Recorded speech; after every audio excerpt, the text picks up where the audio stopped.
গত ২১শে জুলাই ধর্মতলায় তৃণমূলের সমাবেশের দিনেই শিলিগুড়িতে উত্তরকন্যা অভিযান করেছিলেন বিরোধী দলনেতা শুভেন্দু অধিকারী।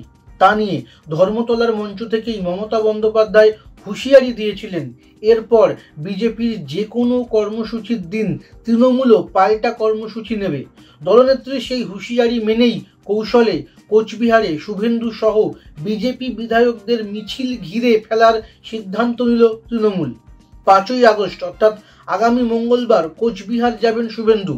স্থির হয়েছে দলের সকল বিধায়কদের নিয়ে মিছিল করে কোচবিহারের পুলিশ সুপারের দফতরে যাবেন তিনি।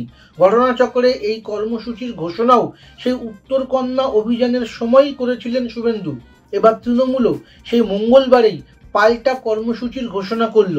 দলীয় সিদ্ধান্ত, কোচবিহারের ১৯টি জায়গায় সমাবেশ হবে।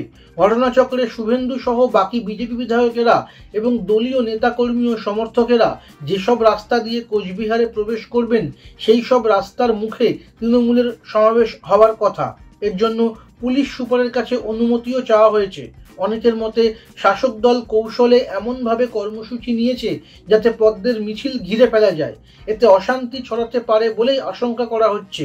যদিও পুলিশ শাসক দলের কর্মসূচিতে অনুমতি দেবে কিনা তা নিয়ে প্রশ্ন রয়েছে। যদিও শাসক দলের বক্তব্য, পুলিশ অনুমতি না দেওয়ায় শুভেন্দু যেভাবে কলকাতা হাইকোর্টে গিয়ে অনুমতি নিয়ে এসেছেন সেভাবে তারাও উচ্চ আদালতের দ্বারস্থ হবেন।